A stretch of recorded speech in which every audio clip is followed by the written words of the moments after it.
श्री कांधेनु वाले बाबा, आप लोगों में से किसी ने उनका दर्शन किया हो। रमन रेती में कांधेनु गौशाला उनकी बनाई हुई थी और उनका नाम था पूज्य बाबा श्री यादवेंद्र दास जी।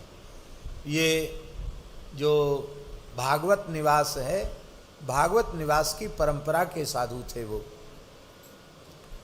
श्री पंडित बाबा श्री रामकृष्ण दास जी की परंपरा के संत थे और भगवत साक्षात्कार संपन्न संत थे, सिद्ध पुरुष थे वो। हाँ, यूँ तो सिद्ध के रूप में अनेक लोग प्रसिद्ध हो जाते हैं, लेकिन वे वस्तुतः सिद्ध थे। शरीर से भी ब्रज, आप तो दर्शन किए होंगे, शरीर से भी ब्रजवासी थे वो और सेठ साहू का बहुत खराब बोलते थे। हाँ, ऐसो बोलते कि जल्दी कोई पास फटके नहीं उनके, ऐसा बोलते। पर उनकी सेवा गुसाई लोग करते थे। वृंदावन के पुराने ब्रजवासी, बड़े बड़े भागवत के पंडित, रासाचार्य, ये सब उनको मानते थे, उनके पास जाते थे। हमारे ऊपर उनका बड़ा प्रेम था, बहुत स्नेह था। ऐसी ऐसी विचित्र विचित्र अनुभूतियां वे सुनाते थे अनेकों बार। हम आपको क्या कहें, सबके सामने कहने योग्य बातें नहीं हैं, क्योंकि सबके हृदय में सरल विश्वास नहीं होता है। अच्छे महापुरुष थे। तो परंपरा से तो गौड़िया थे और उनके यहाँ हमेशा रामचरितमानस के बालकांड का पाठ होता रहता था।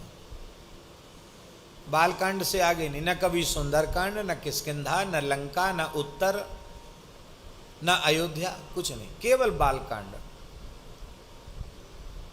और खूब पाठ होते थे। कोई हमेशा अखंड नहीं चलता था, लेकिन कई बार उनका मन हो गया तो पूरे कार्तिक बालकांड का अखंड पाठ।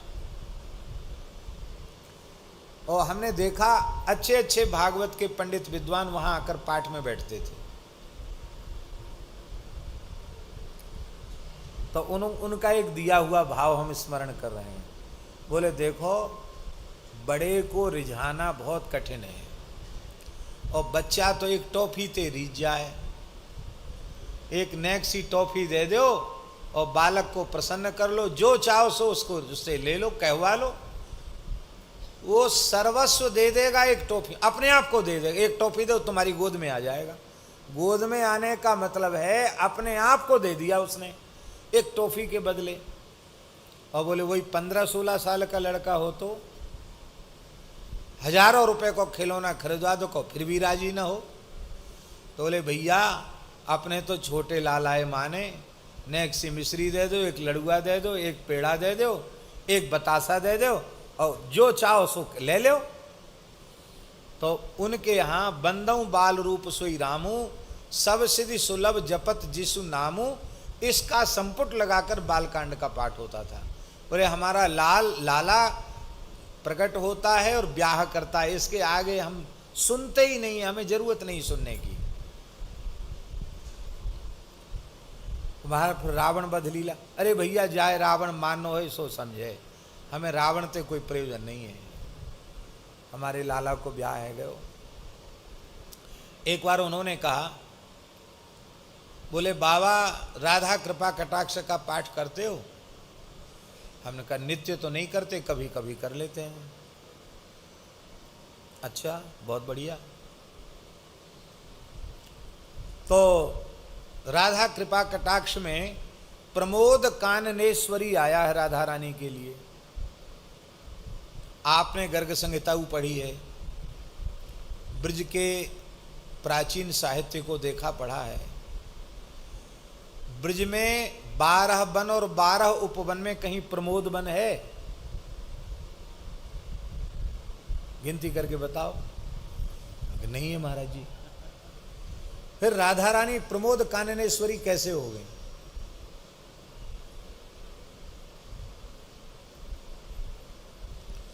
तब उन्होंने कहा ये राधा कृपा कटाक्ष में जो प्रमोद काननेश्वरी है, ये श्री सियाजू के लिए है, क्योंकि वृंदावन, यहाँ वृंदावन की महिमा है और श्री अयोध्या में रसिक लोग प्रमोद वन को मानते हैं। यहाँ निधिवन सेवा कुंज है, वहाँ प्रमोद वन है, और प्रमोद वन की अधीश्वरी श्री विदेहराज नंदिनी श्री राम वल्लभा रसेश्वरी रासेश्वरी श्री सियाजू हैं। तो बोले बताओ, लोगों को इतनी सी बात समझ में नहीं आती, जो प्रमोद काननेश्वरी सियाजू हैं वही वृंदावनेश्वरी श्री राधा रानी हैं। ऐसी हे राधा रानी, आप अपना कृपा कटाक्ष हमें प्रदान करें। ऐसी बात वो बताते थे महाराज, विचित्र विचित्र बात बताते थे। एक बार उन्होंने बताया कि हमने दिव्य वृंदावन का दर्शन किया। पल्ली पार में एक बंसी भट्ट है, बोले वहाँ खूब भजन करते, खूब नाम जप करते, और कभी कभी महीना डेढ़ महीना में एक बार यहाँ वृंदावन आते तो यमुना स्नान करके और बिहारी जी, राधा वल्लभ जी, राधा रमण जी, गोपीश्वर सब जगह दर्शन करते। बोले एक दिन अमावस्या थी, सोमवती अमावस्या थी, हम वहाँ बंसी भट्ट है ना पल्ली पार गए, बहुत बढ़िया जगह है, तो वहाँ से दर्शन करने आए। थोड़ा गर्मी का समय था, थोड़ी सी धूप हो गई थी, यमुना जी में स्नान किया, बालू गर्म हो गई थी, तो पैर पजरवे लग गए, पाम पजरवे लग गए। बोले सोचे भैया कहूँ पास में छाया मिले तो छाया में नेक बैठ जाए, पैर में कुछ पहनते नहीं। तो कहते हमको यही की बात है, ये जो धीर समीर है ना, धीर समीर क्षेत्र की बात, तो पास में धीर समीर ही है। तो यहाँ हमें वृक्ष दिखाई पड़े, वृक्ष तो पहले वृंदावन में थे, पर वहाँ जब गए तो क्या देखा कि वो वृक्ष तुलसी के हैं। और कहे बाबा आप आश्चर्य करोगे, एक एक वृक्ष की पीड़ इतनी मोटी मोटी, और एक एक तुलसी के वृक्ष के नीचे 8-8, 10-10 गैया बैठी हैं, लंबे चौड़े क्षेत्र में उनका फैलाव है। तो भैया हमने जीवन में ऐसे वृक्ष नहीं देखे, तुलसी की मंजरी तो तुलसी की, दल भी तुलसी का। तो हमने ऐसे लेके ठाकुर जी का स्मरण करके सूंघी कि और कोई तो ना है, कोई और कोई पेड़ होए, हमने जीवन में पहली बार। तो तुलसी की मंजरी, तुलसी का दल खाया, तुलसी पत्ता, तुलसी का दल।